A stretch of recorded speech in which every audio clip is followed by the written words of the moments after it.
Olá, meus amigos, que Deus abençoe todos vocês, que a graça de Deus, a misericórdia, a compaixão do nosso Senhor Jesus Cristo seja com todos,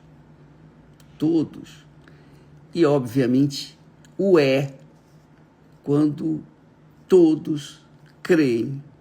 Quem não crê fica do lado de fora. Essa é a realidade. Tudo que está prometido na palavra de Deus é para todos. Só que, quem recebe?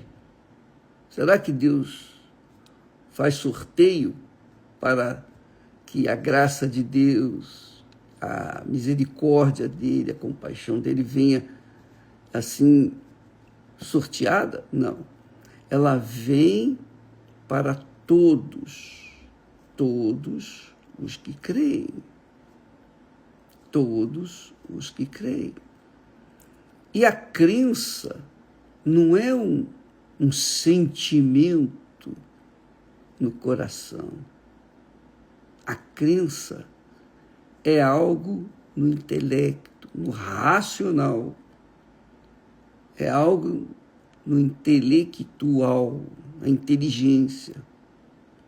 Porque é na cabeça que a gente decide se obedece ou desobedece, se vai ou se fica.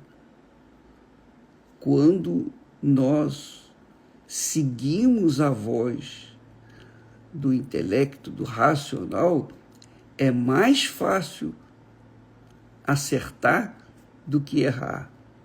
Mas quando a gente toma a decisão em cima do sentimento do coração, aí a probabilidade de acertar é insignificante, é mínima. Porque o coração, o Senhor diz, é enganador. O coração é enganoso e cruel e perverso.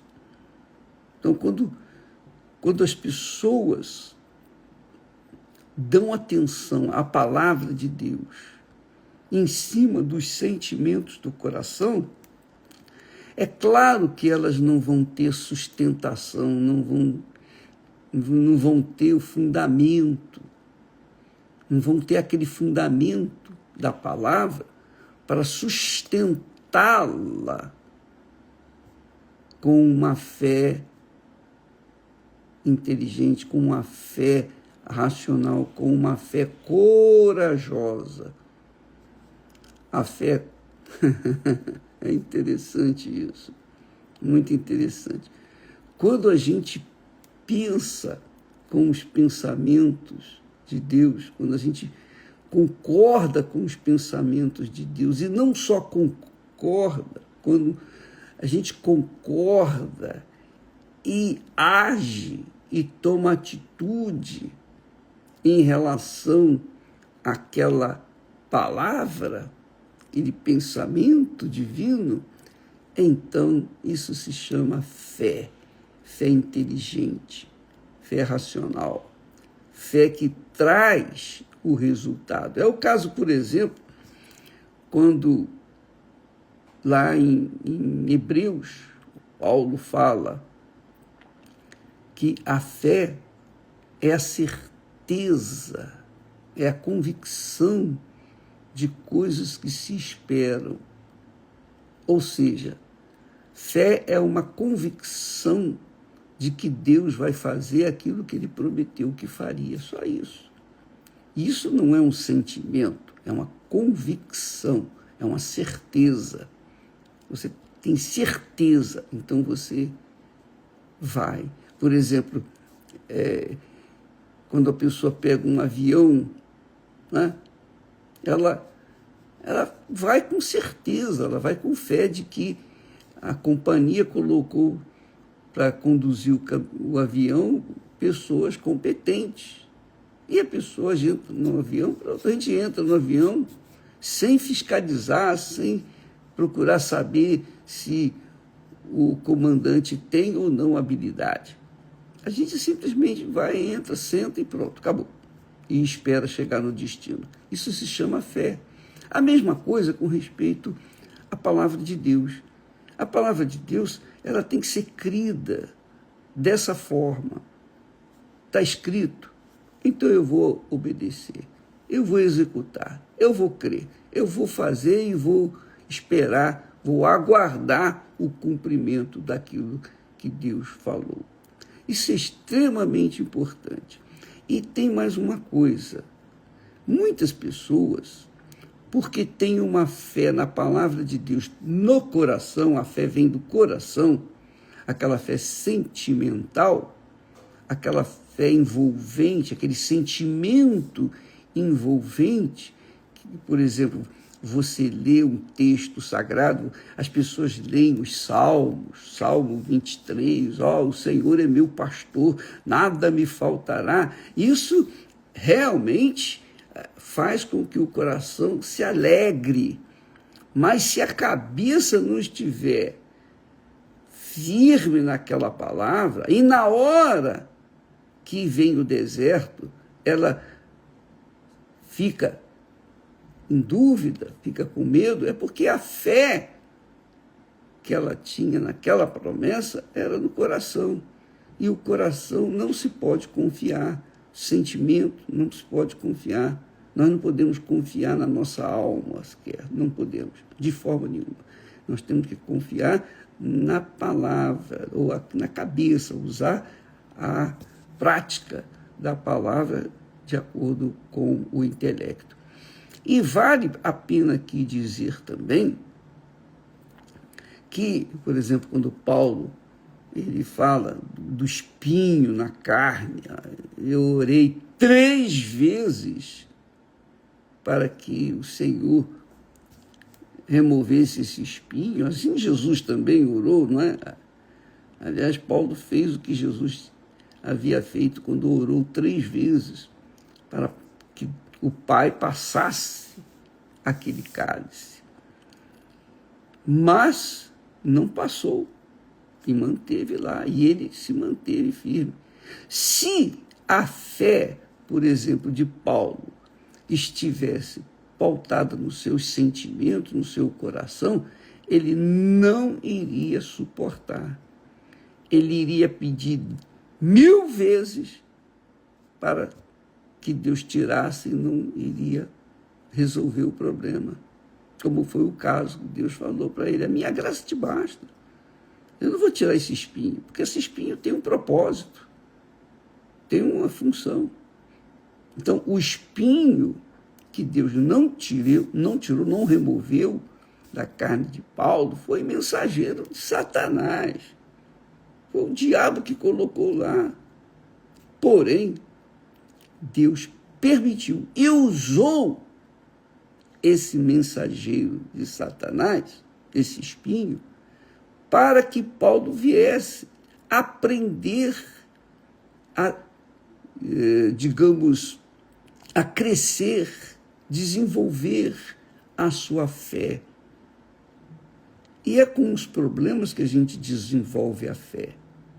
A criança, quando cresce, desenvolve, ela não desenvolve porque a mãe ensinou, falou isso, falou aquilo. Ela desenvolve quando ela passa pelas experiências. A gente aprende a andar quando a gente começa a tatear, a palpa, segura aqui, segura ali. É assim que a gente... Então, assim também é com respeito à palavra de Deus. Quando a fé é consciente, inteligente, racional, a gente sabe que os problemas, os espinhos na carne, são para que a gente venha crescer, desenvolver na fé, amadurecer na fé. Presta atenção, amiga e amigo. Eu posso falar isso para vocês. Eu tenho autoridade para falar isso com vocês. Na minha prática, eu aprendi, eu cresci espiritualmente falando, eu amadureci na fé foram com os problemas. Eu vivenciei problemas. Eu tive problemas graves, sérios. Mas, em todos eles, a graça de Deus foi suficiente para me sustentar. Claro, e se eu pudesse, eu teria fugido. Eu não fugi. Mas eu tinha vontade de fugir dos problemas. Eu tinha vontade de fugir dos espinhos. Eu vou ser honesto com você, é verdade. Porque quando vem a dor de barriga, a dor ficaria incomodando. É ou não é? É aquela dor, é aquele desconforto, você não tem posição, você fica mal-humorado, você fica irritado, e tudo isso passa com a gente. Quem está vivendo pela fé sabe que essas coisas têm que acontecer para que a gente venha amadurecer na fé. Nós vamos aprender os problemas, as dores de barriga, elas vão trazer para a gente experiências que a gente vai aprender e passar para frente e ajudar outras pessoas quando vierem as dores de barriga neles. Não é que as minhas experiências vão fazer você crescer, não, amiga e amigo.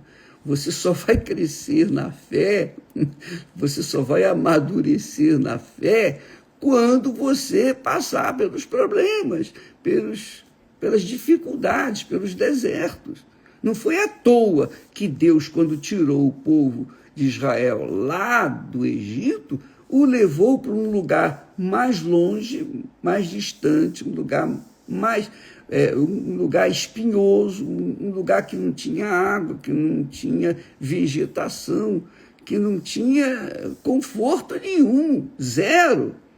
Mas Deus sustentou o povo dele lá no deserto. E Deus ficou irritado. Deus ficou extremamente irritado por conta da reclamação, dos lamentos que o povo tinha.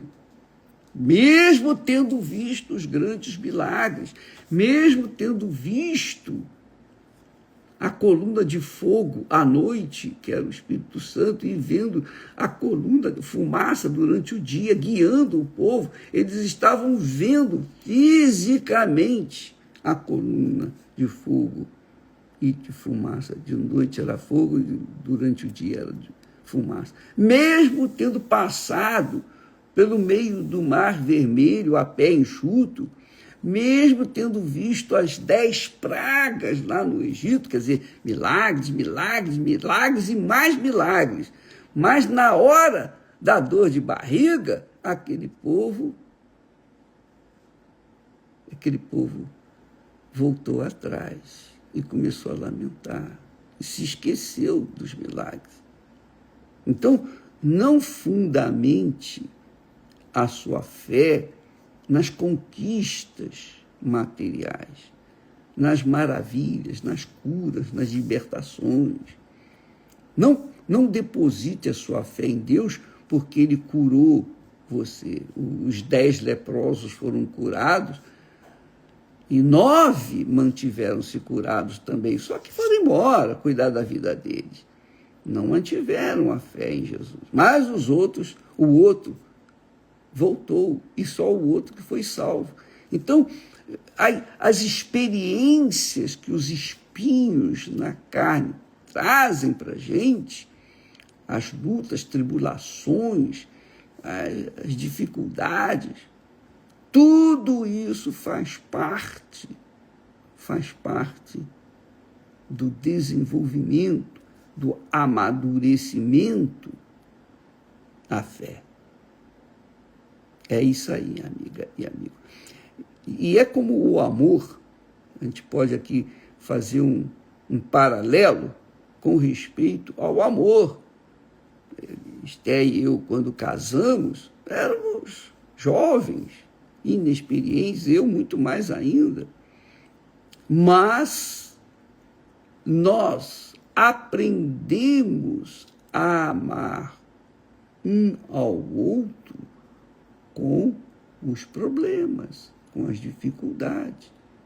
Então, as dificuldades que nós enfrentamos juntos aquelas dificuldades, fez com que nos apegássemos muito mais um para com o outro. Quer dizer, o amor cresceu, multiplicou. Entendeu? Pois é. A fé não é diferente. Quando a gente abraça a fé no Senhor Jesus, acontecem milagres, maravilhas, a gente salva, a gente recebe paz e tal. Porém, a gente pode ficar certo de que a gente vai ter que enfrentar problemas mesmo na fé. Então, a vida cristã não é um mar de rosas, não. Tem momentos difíceis, porque toda a Sagrada Escritura, desde que o pecado entrou neste mundo, o homem, o ser humano, deixou de ter paz, de sossego, deixou de curtir a presença de Deus. E então, obviamente, aconteceu e acontece o que nós temos visto por esse mundo afora. Maldade, perversidade, ódio, etc, etc, etc. Mas quando a pessoa está firme, está fincado na rocha, que é Jesus, então vêm as tribulações, as chuvas, as tempestades, batem com ímpeto naquela vida, naquela casa, ela não sofre qualquer coisa, porque ela está sustentada na rocha, que é Jesus. Isso é o que vale. Então, por exemplo, eu sei que muitas pessoas, você vê aí gente, teólogos, gente com vasto conhecimento das Sagradas Escrituras, com vasto conhecimento no hebreu, no grego, para ver as raízes das palavras, etc. São pessoas extremamente instruídas. Eu não fico com inveja deles, não. Não, de jeito nenhum. Por quê? Porque o arroz com feijão que eu sei das Sagradas Escrituras dá para me sustentar e ainda tentar ajudar os outros que estão precisando. Então, minha amiga e meu amigo, os grandes conhecimentos bíblicos não fazem trazer experiência, nada disso. A experiência vem quando se passa no deserto, quando se atravessa o deserto. Então, eu falo isso, você que está me assistindo neste momento, que está passando por desertos, dificuldades, problemas, Deus permite isso. E a graça dele basta para você. Se você tem o Espírito Santo, você tem o conforto, você tem a certeza que Deus é com você e você aguenta firme. Agora, se não tem o Espírito Santo, você começa a reclamar, a lamentar, a ver o lado mal da sua vida cristã, entre aspas. E aí é óbvio que você vai sofrer as consequências. Então, por isso que a gente tem batido na tecla. Pessoal, gente, vamos buscar e receber o Espírito Santo. O que tem que pagar? O que tem que fazer? Qual é o custo para receber o Espírito Santo? Vamos pagar. Qualquer que seja o custo. Se você tem que deixar o pecado, se você tem que deixar os amantes, se você tem que deixar a vida errada que você tem vivido, deixa a vida errada que você tem vivido. Você tem que pagar o preço. Você tem que pagar. E cada um tem que pagar o seu preço. Eu não posso pagar por você, nem você pode pagar por mim. Jesus pagou o preço por todos nós. Mas para que a gente possa obter o fruto, o resultado do que ele pagou, para a gente crer e receber, a gente tem que pagar o preço. Tem que pagar o preço justo por nós mesmos. E é impossível uma pessoa, por exemplo, vivendo no erro, vivendo no pecado, na mentira, ela tem que abandonar o pecado, ela tem que abandonar a mentira, ela tem que abandonar o mundo, ela tem que largar o reino deste mundo, deixar de amar o reino deste mundo e amar o reino de Deus. Ela tem que pagar o preço. Quando ela paga o preço, pronto, morre através, é sepultada, morre para o mundo, é sepultada nas águas pelo batismo de arrependimento, aí sim, ela tem o direito de cobrar de Deus. Ó, Senhor, o Senhor prometeu, está aqui escrito, isso tem que acontecer comigo. Eu não posso viver sem teu Espírito. O Senhor sabe disso. Então ela tem fé. Ela tem fé para cobrar de Deus. É isso mesmo, a palavra, que o verbo é esse, cobrar de Deus, cobrar, chegar, está aqui escrito, o Senhor prometeu, eu fiz o que o Senhor mandou, eu fiz, eu obedeci, eu criei, eu tomei atitude, está aqui, eu paguei o preço, eu larguei a minha vida errada, agora eu quero o teu Espírito. Aí arrebenta, aí vem, aí essa conquista, porque, minha amiga, meu amigo, é uma guerra para você conquistar e se manter no reino de Deus. É uma guerra. E os covardes não têm direito a isso. A palavra de Deus diz que os covardes não entrarão no reino de Deus. Os covardes não entram no reino de Deus. Por quê? Porque não querem abrir mão, não têm coragem de assumir o caráter da fé cristã, que exige negação. É o que Jesus disse: quem quiser vir após mim, negue-se a si mesmo. Tome a sua cruz e siga-me. Quem não quiser negar-se a si mesmo, obviamente, não vai pagar o preço, consequentemente, não vai conquistar a vida eterna.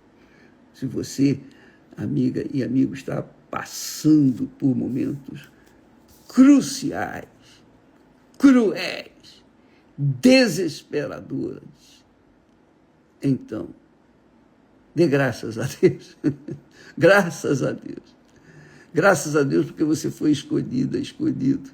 Deus escolheu você para esses momentos, para que depois que você atravessar esse mar vermelho, depois que você atravessar esse deserto, aí sim você tem direito à terra prometida. Tá bom? Deus abençoe a todos e até amanhã. Mas não se esqueçam, por favor, nós estamos falando aqui de problemas, dificuldades, dos espinhos, etc, etc, etc. Mas não se esqueça, você tem que vivenciar, você tem que enfrentar, você tem que pagar o preço. É a sua vida, é a sua alma. Então é você que tem que fazer por... Jesus fez a parte dele, agora você tem que fazer a sua parte, para que então venha se completar na sua vida. Tá bom? Deus abençoe a todos, em nome do Senhor Jesus. Graças a Deus.